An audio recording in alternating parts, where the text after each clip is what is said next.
Hello, welcome to wavelength academy. നമ്മൾ ഇന്ന് discuss ചെയ്യാൻ പോകുന്നത് ക്ലാസ് 5 സോഷ്യൽ സയൻസ് ടെക്സ്റ്റ് ബുക്കിലെ 7th ചാപ്റ്റർ ആണ്. ഗതാഗത ആശയവിനിമയ സംവിധാനങ്ങൾ എന്നതാണ് ഈ ഒരു പാഠഭാഗത്തിന്റെ പേര് വരുന്നത്. അപ്പോൾ ഈ ഒരു പാഠഭാഗത്തിലെ മെയിൻ ആയിട്ട് നമ്മൾ ഡിസ്കസ് ചെയ്യുന്നത് 3 തരം ഗതാഗത മാർഗങ്ങളെ കുറിച്ചും അതുപോലെ തന്നെ വ്യത്യസ്തമായ ആശയവിനിമയ സംവിധാനങ്ങളെ കുറിച്ചിട്ടൊക്കെയാണ്. നമുക്ക് എന്തായാലും ഈ പാഠഭാഗത്തിൽ വരുന്ന ഇമ്പോർട്ടന്റ് ആയിട്ടുള്ള പോയിന്റ്സ് ഒക്കെ ഹൈലൈറ്റ് ചെയ്തുകൊണ്ട് തന്നെ തുടങ്ങാം. ഈ ഒരു പാഠഭാഗം സ്റ്റാർട്ട് ചെയ്യുന്നത് കുറച്ച് ന്യൂസ് പേപ്പർ ഹെഡ്ലൈൻസ് കൊടുത്തുകൊണ്ടാണ്. നമുക്കറിയാവുന്ന ഒരു കാര്യമാണല്ലേ, ഗതാഗത ആശയവിനിമയ സംവിധാനങ്ങൾ എന്തിനു വേണ്ടിയിട്ടാണ് നമ്മൾ ഉപയോഗിക്കുന്നത്? അതായത് മനുഷ്യർക്കിടയിലുള്ള ഭൗതിക അകലം മറികടക്കുന്നതിനുള്ള മാർഗങ്ങളായാണ് നമ്മൾ ഇവയെ കാണുന്നത്. മനുഷ്യർ തമ്മിലുള്ള അകലം കണക്കിലെടുത്ത് പരസ്പരം ബന്ധിപ്പിക്കുന്ന ഫലപ്രദമായ സംവിധാനമാണിത്. ഇപ്പോ ഗതാഗതം എന്നുള്ളത് കൊണ്ട് നമുക്ക് എങ്ങനെയാണ് ഈ ഗതാഗതം സഹായകമാകുന്നത്?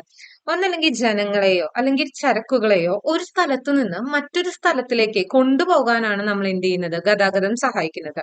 അതേസമയം ആശയവിനിമയം എന്ന് പറയുമ്പോൾ എങ്ങനെയാണ്, ഒരു ഉറവിടത്തിൽ നിന്ന് മറ്റൊരു സ്ഥലത്തേക്ക് ഒരു സന്ദേശമോ അല്ലെങ്കിൽ ആശയങ്ങളോ കൈമാറാൻ വേണ്ടിയിട്ടാണ് ഈ പറയുന്ന ആശയവിനിമയം നടത്തുന്നത്. അപ്പൊ ബേസിക് ആയിട്ട് ഇത് എന്താണ് എന്നുള്ള കാര്യം മനസ്സിലായിട്ടുണ്ടാവും എന്ന് വിശ്വസിക്കുന്നു. ഇനി നമ്മൾ അതിലെ ഗതാഗതം എന്ന് പറയുന്ന ടോപ്പിക്കിലേക്ക് കടക്കാണ്. ഇവിടെ തപാൽ സ്റ്റാമ്പിൽ പ്രത്യക്ഷപ്പെട്ടിട്ടുള്ള പല കാലങ്ങളിലായി പ്രത്യക്ഷപ്പെട്ടിട്ടുള്ള പലതരം വാഹനങ്ങളുടെ ചിത്രങ്ങളൊക്കെ കൊടുത്തിട്ടുണ്ട്. എന്തായിരിക്കും വാഹനം എന്നതുകൊണ്ട് അർത്ഥമാക്കുന്നത്? വഹിച്ചുകൊണ്ടു പോകുന്ന ഉപകരണം എന്നതാണ് ഈ വാഹനം എന്ന് പറയുന്ന പദത്തിന്റെ അർത്ഥം വരുന്നത്. മനുഷ്യരെ സഞ്ചാരത്തിനായും ചരക്കുകൾ കൊണ്ടുപോകുന്നതിനായും ഉപയോഗിക്കുന്ന യാന്ത്രികേതര സംവിധാനങ്ങളാണ് വാഹനങ്ങൾ എന്ന് പറയുന്നത്. ആദ്യകാലത്തൊക്കെ മനുഷ്യരെ വാഹനങ്ങൾക്ക് പകരമായിട്ട് ഉപയോഗിച്ചിരുന്നത് ആന, കുതിര, കാള, ഒട്ടകം തുടങ്ങിയ മൃഗങ്ങളെയായിരുന്നു. വാഹനങ്ങളുടെ കണ്ടുപിടുത്തത്തിന് മുമ്പ് ഈ ആവശ്യങ്ങൾ, അതായത് സഞ്ചാരത്തിനായാലും ചരക്കുകൾ ഒരിടത്തു നിന്ന് മറ്റൊരിടത്തേക്ക് കൊണ്ടുപോകുന്നതിനായാലും ആൾക്കാർ എങ്ങനെയൊക്കെയാണ് ഈ ആവശ്യങ്ങളൊക്കെ നിറവേറ്റിയിരുന്നത് എന്നൊക്കെയാണ് ഇവിടെ ചിത്രങ്ങളിൽ കൊടുത്തിട്ടുള്ളത്. കാൽനടയായിട്ടും തലച്ചുമടായിട്ടും ആയിരുന്നു. ഇനി നമ്മൾ അടുത്തൊരു ടോപ്പിക്കിലേക്ക് വരികയാണ്, ചക്രത്തിൽ നിന്ന് വാഹനത്തിലേക്ക്. അതായത് മനുഷ്യരുടെ ജീവിതത്തെ മാറ്റിമറിച്ച ചക്രത്തിന്റെ കണ്ടുപിടുത്തം ഒരൊറ്റ ദിവസം കൊണ്ട് സംഭവിച്ചതല്ല. അതായത് ഉരുളൻ മരത്തടിക്ക് മുകളിൽ സാധനങ്ങൾ വച്ചുരുട്ടിയാൽ ഭാരനീക്കം എളുപ്പമാകും എന്ന് മനസ്സിലാക്കിയ മനുഷ്യർ ഉരുളുകളെ ചെറുതാക്കി ചെറുതാക്കി ചക്രങ്ങളാക്കി. ഈ ചക്രങ്ങളുടെ കണ്ടുപിടുത്തത്തിന് ഒരു വലിയ റോൾ ഉണ്ട്. അതായത് വാഹനത്തിലേക്കൊക്കെ നമ്മൾ എത്തിച്ചേരുന്ന ഒരു രീതിയിലേക്ക് ഒരു വലിയ റോൾ ഈ ചക്രങ്ങളുടെ കണ്ടുപിടുത്തത്തിനുണ്ട്. 1976 സ്വിറ്റ്സർലാൻഡിലെ സൂറിച്ച് തടാകത്തിന്റെ തീരത്ത് നിന്ന് കണ്ടെത്തിയ ഏകദേശം 4500-ലധികം വർഷം പഴക്കമുള്ള ചക്രത്തിന്റെ ഭാഗങ്ങളാണ് ഇവിടെ ചിത്രത്തിൽ കൊടുത്തിരിക്കുന്നത്. മേപ്പിൾ മരപ്പലകകൾ കൊണ്ട് നിർമ്മിച്ച ഈ ചക്രത്തിന്റെ ഭാഗം സ്വിസ് നാഷണൽ മ്യൂസിയത്തിൽ സൂക്ഷിച്ചിരിക്കുന്നു. ഓക്കെ ആണല്ലോ, ഇത്രയും കാര്യങ്ങൾ മനസ്സിലായിട്ടുണ്ടാവും എന്ന് വിശ്വസിക്കുന്നു. ഇനി നമ്മൾ പലപ്പോഴായിട്ട് പല സിവിലൈസേഷൻസിനെ കുറിച്ചിട്ടും കേട്ടിട്ടുണ്ടായിരിക്കും. മെസപ്പൊട്ടോമിയൻ സംസ്കാരം, ഈജിപ്ഷ്യൻ സംസ്കാരം, ഹാരപ്പൻ സംസ്കാരം എന്നൊക്കെ കേട്ടിട്ടുണ്ടായിരിക്കും. ഏകദേശം ഒരു 5000 വർഷങ്ങൾക്ക് മുമ്പ് മെസപ്പൊട്ടോമിയക്കാർ ചക്രങ്ങൾ നിർമ്മിച്ചിരുന്നതായി കരുതപ്പെടുന്നു. അവരുടെ ചക്രങ്ങൾ കട്ടിയുള്ള 3 കഷ്ണം പലകകൾ ചേർത്ത് വെച്ച് തോൽപ്പട്ടയിൽ ചെമ്പാണി തറച്ച രീതിയിലായിരുന്നു. പിന്നീട് ഈജിപ്തുകാരും റോമക്കാരും ചക്രങ്ങളെ കൂടുതൽ മെച്ചപ്പെടുത്തി എന്നാണ് പറയുന്നത്. ഇന്നത്തെ ഇറാഖ് ഉൾപ്പെടുന്ന പ്രദേശത്താണ് മെസപ്പൊട്ടോമിയൻ സംസ്കാരം വളർന്നു വന്നത്. യൂഫ്രട്ടീസ്, ടൈഗ്രീസ് എന്നീ നദികൾക്കിടയിലാണ് ഈ പറയുന്ന പ്രദേശം. 2 നദികൾക്കിടയിലുള്ള പ്രദേശം എന്നതാണ് മെസപ്പൊട്ടോമിയ എന്ന വാക്കിന്റെ അർത്ഥം. മെസപ്പൊട്ടോമിയ എന്ന വാക്കിന്റെ അർത്ഥം എന്താണ്? 2 നദികൾക്കിടയിലുള്ള പ്രദേശം എന്നാണ്. യൂഫ്രട്ടീസ്, ടൈഗ്രീസ് എന്നീ നദികൾക്കിടയിലാണ് ഈ പറയുന്ന മെസപ്പൊട്ടോമിയ എന്ന പ്രദേശം വരുന്നത്. അവിടെയാണ് ഈ മെസപ്പൊട്ടോമിയൻ സംസ്കാരം വളർന്നു വന്നത് എന്നതും കൂടെ നമ്മൾ ഓർത്തു വെക്കാം. അപ്പൊ ഈ മെസപ്പൊട്ടോമിയൻ സംസ്കാരം നിലനിന്നിരുന്ന സമയത്ത് ആൾക്കാർ തന്നെ അപ്പൊ തന്നെ എന്തുണ്ടായിരുന്നു, ഈ പറയുന്ന ചക്രങ്ങൾ പല രീതിയിൽ നിർമ്മിച്ചിരുന്നു എന്നുള്ളതിന്റെ തെളിവുകൾ ലഭിച്ചിട്ടുണ്ടെന്നാണ് പറയുന്നത്. ഓക്കെ ആണല്ലോ. അപ്പോ പണ്ട് കാലത്തൊക്കെ ഈ ചരക്ക് നീക്കത്തിനൊക്കെ ആയാലും മറ്റു കാര്യങ്ങൾക്കായാലും ഈ വാഹനങ്ങളെ, അതായത് ഇപ്പൊ ഉന്തുവണ്ടികളൊക്കെ ആയാലും മനുഷ്യരാണ് ഇത് വലിച്ചുകൊണ്ട് പോയിരുന്നത്. പിന്നീട് മൃഗങ്ങൾ വരികയാണ്. അപ്പൊ മൃഗങ്ങൾ വലിച്ചുകൊണ്ട് പോകുന്ന ഒരു സംവിധാനത്തിലേക്ക് വരുന്നു. പിന്നീടാണ് ഈ പറയുന്നതായി ഇന്ധനം ഉപയോഗിച്ച് പ്രവർത്തിക്കുന്ന യന്ത്രങ്ങൾ കണ്ടുപിടിക്കുന്നത്. അപ്പോ യന്ത്രങ്ങൾ ഘടിപ്പിച്ച വാഹനങ്ങളുടെ വരവോടുകൂടി ഈ ഗതാഗത രംഗത്ത് വലിയ മാറ്റങ്ങൾ ഉണ്ടാകുന്നുണ്ട്. ഓക്കെ ആണല്ലോ. നമുക്ക് ഗതാഗത മാർഗങ്ങളെ 3ആയി തരംതിരിക്കാം: കരഗതാഗതം, ജലഗതാഗതം, വ്യോമഗതാഗതം. ഓക്കെ ആണല്ലോ.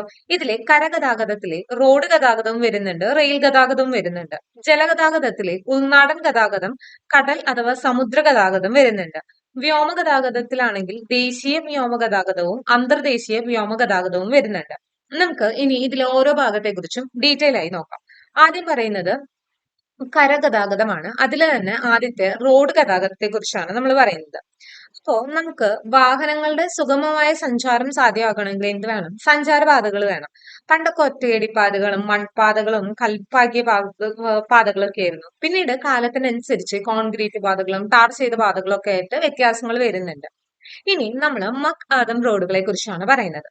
1820 സ്കോട്ടിഷ് എഞ്ചിനീയറായ JL മക് ആദം ആണ് ആധുനിക രീതിയിലെ റോഡ് നിർമ്മാണത്തിന് തുടക്കമിട്ടത്. അപ്പൊ ആരാണ് തുടക്കമിട്ടത്? 1820 സ്കോട്ടിഷ് എഞ്ചിനീയറായ JL മക് ആദം ആണ് ഈ പറയുന്ന ആധുനിക രീതിയിലെ റോഡ് നിർമ്മാണത്തിന് തുടക്കമിട്ടത്. കരിങ്കൽ കഷ്ണങ്ങൾ നിരത്തി റോഡ് റോളർ മെഷീനുകൾ ഉപയോഗിച്ച് നിർമ്മിക്കുന്ന ഇത്തരം റോഡുകളെ മക് ആദം റോഡുകൾ എന്ന് അറിയപ്പെടുന്നു. ആ റോഡുകളെ വിളിക്കുന്ന പേരെന്താണ്? മക് ആദം റോഡുകൾ എന്നാണ് പറയുന്നത്. ആരുടെ ഓർമ്മ അല്ലെങ്കിൽ എന്തുമായിട്ട് കണക്ട് ചെയ്തിട്ടാണ് ഇങ്ങനെ വിളിക്കുന്നത്?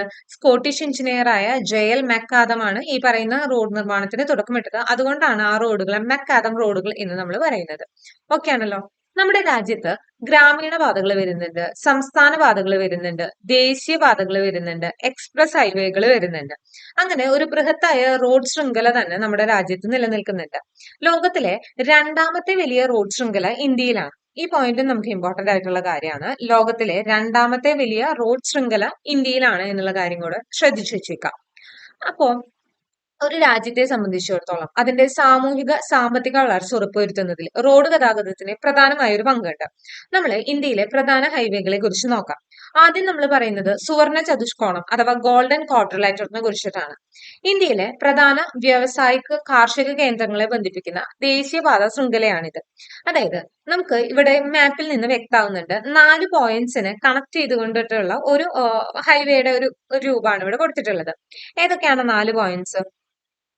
ഇവിടെ ഡൽഹി വരുന്നുണ്ട്, പിന്നീട് ഇവിടെ കൊൽക്കത്ത വരുന്നുണ്ട്, ഇവിടെ ചെന്നൈ വരുന്നുണ്ട്, ഇവിടെ എന്താണ് വരുന്നത്? മുംബൈ വരുന്നുണ്ട്. ഈ 4 പോയിന്റ്സിനെ കണക്ട് ചെയ്തുകൊണ്ടിട്ടുള്ള ഒരു ദേശീയപാത ശൃംഖലയാണ് ഇവിടെ കൊടുത്തിരിക്കുന്നത്. ഓക്കെ ആണല്ലോ. ഇപ്പോ 12 സംസ്ഥാനങ്ങളിലൂടെ ഈ പാത കടന്നു പോകുന്നുണ്ടെന്നാണ് പറയുന്നത്. മെയിൻ ആയിട്ട് കടന്നു പോകുന്ന നഗരങ്ങളാണ് പറഞ്ഞത് ഡൽഹി, കൊൽക്കത്ത, മുംബൈ, ചെന്നൈ എന്ന് പറയുന്നത്. ഓക്കെ ആണെന്ന് വിശ്വസിക്കുന്നു. അപ്പൊ എന്താണ് ഈ പറയുന്നതായ സുവർണ ചതുഷ്കോണം എന്ന് മനസ്സിലായി. അടുത്തതാണ് വടക്ക് തെക്ക് ഇടനാഴിയും കിഴക്ക് പടിഞ്ഞാറ് ഇടനാഴിയും അഥവാ north south and east west corridors. അതായത് വടക്ക് തെക്ക് എന്ന് പറയുമ്പോൾ വടക്ക് ശ്രീനഗർ മുതൽ തെക്ക് കന്യാകുമാരി വരെ, അതുപോലെ തന്നെ പടിഞ്ഞാറ് പോർബന്ദർ മുതൽ കിഴക്ക് എവിടെയാണ്? കിഴക്ക് വരുന്നത് സിൽച്ചാറാണ്. സിൽച്ചാർ. അപ്പോൾ ഇങ്ങനെയുള്ള പോയിന്റ്സിനെ കണക്ട് ചെയ്യുന്നത് കൊണ്ടാണ് ഇതിനെ വടക്ക് തെക്ക് ഇടനാഴി അഥവാ കിഴക്ക് പടിഞ്ഞാറ് ഇടനാഴി എന്നൊക്കെ നമ്മൾ പറയുന്നത്. ഓക്കെ ആണെന്ന് വിശ്വസിക്കുന്നു.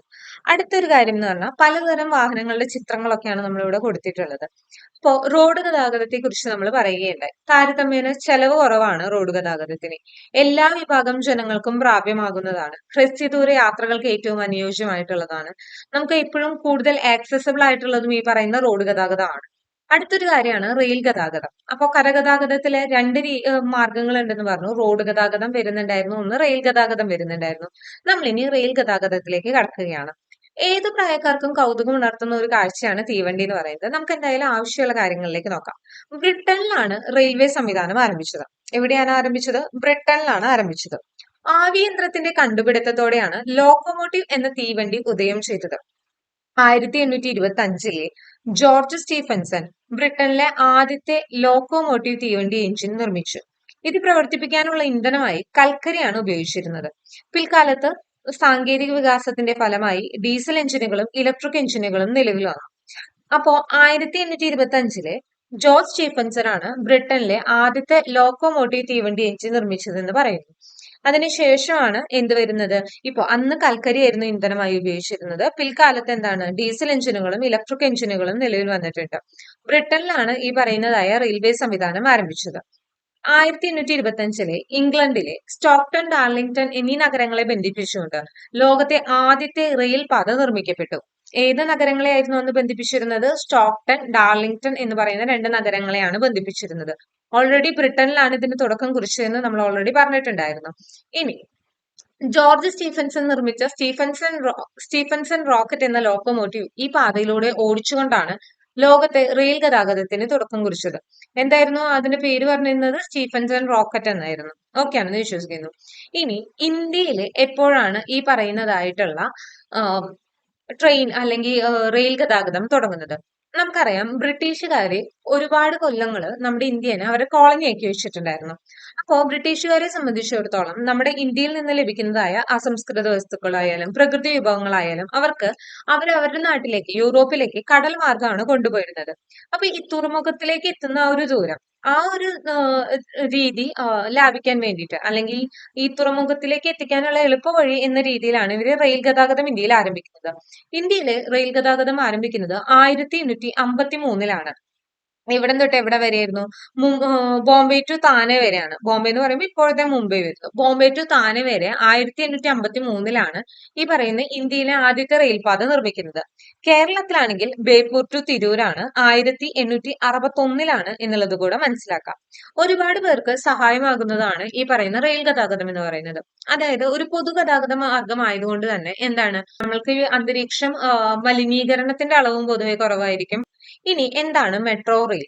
വൻ നഗരങ്ങളിലെ യാത്രാക്ലേശം പരിഹരിക്കുന്നതിനും അന്തരീക്ഷ മലിനീകരണം കുറയ്ക്കുന്നതിനുമാണ് മെട്രോ റെയിൽ ആരംഭിച്ചത്. കൊൽക്കത്ത, ഡൽഹി, മുംബൈ, ബാംഗ്ലൂരു, ചെന്നൈ, കൊച്ചി തുടങ്ങിയ ഇന്ത്യയിലെ പ്രധാന നഗരങ്ങളിലെല്ലാം മെട്രോ റെയിലിന്റെ സംവിധാനം നിലവിലുണ്ട്.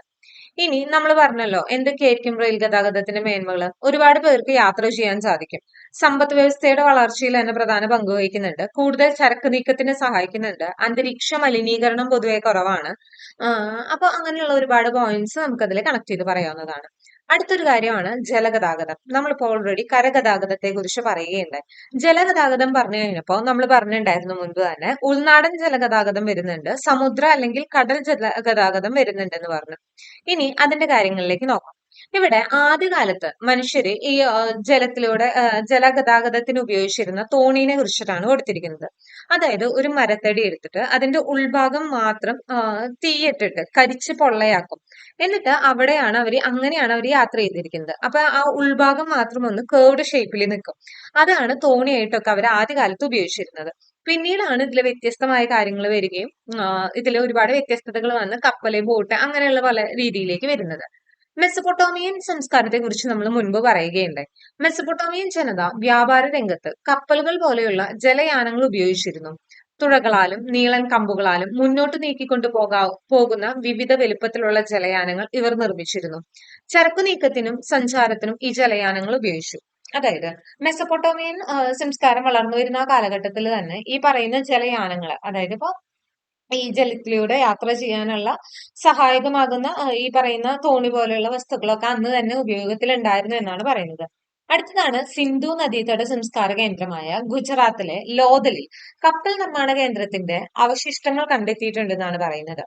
അപ്പോ ലോഥലിൽ നിന്ന് കണ്ടെത്തിയ മുദ്രകളിലും ഹരപ്പയിൽ നിന്ന് കണ്ടെത്തിയ മെസപ്പൊട്ടോമിയൻ മുദ്രകളിലും ബോട്ടിന്റെ രൂപങ്ങളൊക്കെ പതിച്ചിട്ടുണ്ട്. അപ്പൊ അന്നും ഈ പറയുന്ന ജലഗതാഗതം നിലനിന്നിരുന്നു എന്നതിന്റെ തെളിവായിട്ട് നമുക്കിത് കണക്കാക്കാവുന്നതാണ്. ഇപ്പൊ നമ്മൾ പറഞ്ഞല്ലോ ഇതിന് ഉൾനാടൻ ജലഗതാഗതം എന്നും സമുദ്ര ജലഗതാഗതം എന്നും രണ്ടായി തരംതിരിക്കുന്നുണ്ടെന്ന് പറഞ്ഞു. ഓക്കെ ആണല്ലോ. നദികളും കായലുകളും ധാരാളമുള്ള പ്രദേശങ്ങളിലാണ് ഈ പറയുന്ന ഉൾനാടൻ ജലഗതാഗതം പുരോഗതി പ്രാപിക്കുന്നത്. പിൽക്കാലത്ത് ഇതിനായി കനാലുകൾ നിർമ്മിക്കപ്പെട്ടു. കേരളത്തിലെ ഉൾനാടൻ ജലഗതാഗത പാതകളെ കുറിച്ചാണ് പറയുന്നത്. നമ്മള് കൊല്ലം മുതലേ കോട്ടപ്പുറം വരെയുള്ള ദേശീയ ജലപാത നമ്പർ 3. അപ്പോ ഒരിക്കൽ പ്രീവിയസ് ഇയർ ക്വസ്റ്റ്യൻ ഉണ്ടായിരുന്നു. NW3 എന്നാണ് നമ്മൾ പൊതുവെ പറയാറുള്ളത്. അതായത് നാഷണൽ വാട്ടർവേ, ദേശീയ ജലപാത. അപ്പോ NW3 എവിടം തൊട്ട് എവിടെ വരെയാണ് എന്നുള്ളത് ഒരു വട്ടം ചോദ്യത്തിൽ വന്നിട്ടുണ്ടായിരുന്നു. എവിടെയാണ്? കൊല്ലം ടു കോട്ടപ്പുറം വരെയാണ് എന്നുള്ളത് മനസ്സിലാക്കാം. അതുകൂടാതെ കോഴിക്കോട് മുതൽ കൊടുങ്ങല്ലൂർ വരെയുള്ള കനോലി കനാൽ എന്നിവയാണ് കേരളത്തിലെ പ്രധാനപ്പെട്ട രണ്ട് ഉൾനാടൻ ജലഗതാഗത പാതകൾ എന്ന് പറയുന്നത്. ഏതാണ്? കോഴിക്കോട് മുതൽ കൊടുങ്ങല്ലൂർ വരെയുള്ള കനോലി കനാലും കൊല്ലം ടു കോട്ടപ്പുറം വരെയുള്ള NW3. ഓക്കെ ആണല്ലോ. റെയിൽ സംവിധാനം ശക്തിപ്പെടുന്നത് വരെ ഈ ചരക്ക് നീക്കത്തിന് പ്രധാനമായും ഈ പറയുന്ന ജലപാതകളെയാണ് ആശ്രയിച്ചിരുന്നത്. ഈ ഉൾനാടൻ ജലപാതകൾ ഇന്ന് വൻതോതിൽ വിനോദസഞ്ചാരികളെ ആകർഷിക്കുന്നുണ്ട് എന്നുള്ള കാര്യം കൂടെ മനസ്സിലാക്കി വെക്കാം. ഇനി നമ്മൾ പറഞ്ഞല്ലോ ഇന്ത്യയുമായുള്ള വ്യാപാരം മെച്ചപ്പെടുത്തുന്നതിനായി യൂറോപ്യർ ജലഗതാഗതത്തിന് പ്രാധാന്യം നൽകി. നഗരങ്ങളിലേക്ക് കൽക്കരി കൊണ്ടുപോകുന്നതിനുള്ള മാർഗം എന്ന നിലയിലാണ് യൂറോപ്യർ ആദ്യകാലങ്ങളിലെ ഈ കനാലുകളൊക്കെ നിർമ്മിച്ചിരുന്നത്. ക്രമേണ ഇത്തരം കനാലുകൾ ജലയാത്രയ്ക്കായി കൂടുതൽ ഉപയോഗിക്കാൻ തുടങ്ങി. നമ്മൾ നേരത്തെ കനോലി കനാലിനെ കുറിച്ച് പറയുകയുണ്ടായി. ബ്രിട്ടീഷ് ഭരണകാലത്ത് മലബാർ ജില്ലാ കളക്ടറായിരുന്ന HB കനോലി 1845 കോഴിക്കോട് മുതൽ കൊടുങ്ങല്ലൂർ വരെ വിശാലമായ ജലഗതാഗത മാർഗം എന്ന ആശയം മുന്നോട്ട് വെച്ചു. പിന്നീട് പൊന്നാനി, ചാവക്കാട് ഭാഗങ്ങൾ കൂടി ഉൾപ്പെടുത്തി കൊടുങ്ങല്ലൂർ വരെയുള്ള പുഴകളെ ബന്ധിപ്പിച്ചുകൊണ്ട് കനാലുകൾ നിർമ്മിച്ചു. ഈ പാതേനെയാണ് കനോലി കനാൽ എന്ന് പറയുന്നത്. ആരുടെയാണ്? HV കനോലിയാണ്. 1845 എന്നതും കൂടെ മനസ്സിലാക്കാം. ഇനി അടുത്തതാണ് പാർവതിപുത്തനാർ. തിരുവനന്തപുരം ജില്ലയിലെ വേളി, കഠിനംകുളം കായലുകളെ ബന്ധിപ്പിച്ചുകൊണ്ട് നിർമ്മിച്ച കനാൽ പാതയാണ് ഈ പറയുന്ന പാർവതിപുത്തനാർ. മനസ്സിലായിട്ടുണ്ടാവും എന്ന് വിശ്വസിക്കുന്നു. ഏതൊക്കെ കായലുകളെയാണ് ബന്ധിപ്പിക്കുന്നത്? വേളി, കഠിനംകുളം കായലുകളെ ബന്ധിപ്പിച്ചിട്ടുള്ള കനാലാണ് ഈ പറയുന്ന കനാൽ പാതയാണ് പാർവതിപുത്തനാർ. ഇനി നമ്മൾ പറഞ്ഞു മുൻകാലങ്ങളിലൊക്കെ രാജ്യാന്തര യാത്രകൾക്കും ചരക്ക് നീക്കത്തിനും ഏറ്റവും അധികം ആശ്രയിച്ചിരുന്നത് ഈ ജലഗതാഗതത്തെയായിരുന്നു. കാറ്റിന്റെ ദിശാശക്തി കൊണ്ട് സഞ്ചരിച്ചിരുന്ന പായ്ക്കപ്പലുകളുടെ കണ്ടുപിടുത്തം സമുദ്രഗതാഗതത്തെ മെച്ചപ്പെടുത്തി. ഓക്കെ ആണല്ലോ. പിന്നീട് കപ്പലുകൾ വരുന്നുണ്ട്. പായ്ക്കപ്പലുകൾ മാറി കപ്പലുകളിലൊക്കെ വരുന്നുണ്ട് എന്നുള്ള കാര്യം കൂടെ മനസ്സിലാക്കി വയ്ക്കാം. സമുദ്ര ജലഗതാഗതം സാധ്യമാകുന്നത് തീരദേശ ജലപാതയിലൂടെയും അന്താരാഷ്ട്ര ജലപാതയിലൂടെയുമാണ്.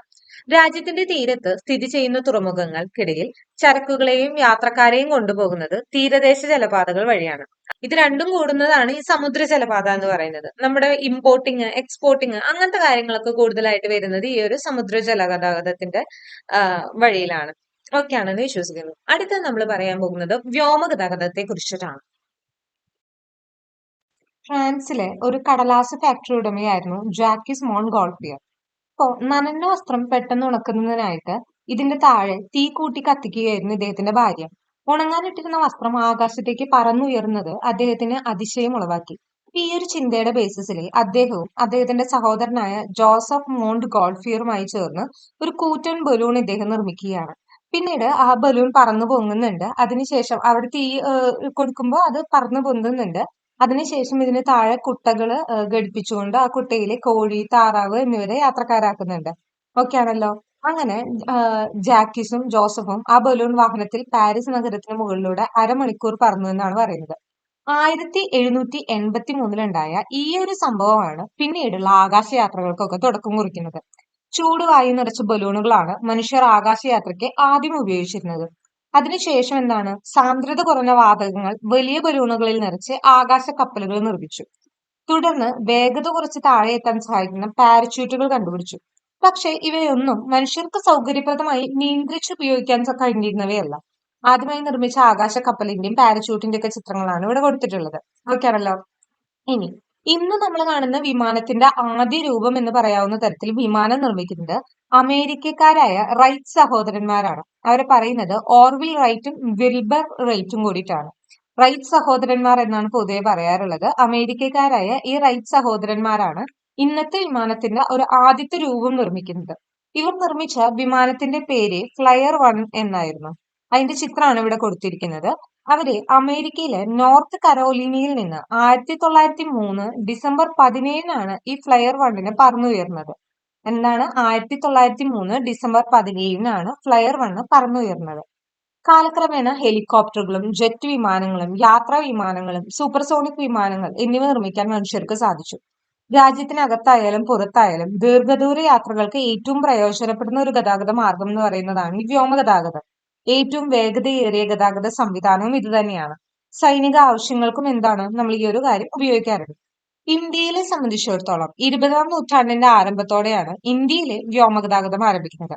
1911 അലഹബാദിൽ നിന്ന് 10 കിലോമീറ്റർ മാത്രം അകലെയുള്ള നൈനിയിലേക്ക് കത്തുകൾ വഹിച്ചുകൊണ്ടുള്ള വിമാനം പറന്നുയർന്നതോടെയായിരുന്നു ഇന്ത്യയിലെ ഇതിന് തുടക്കം കുറിക്കുന്നത്.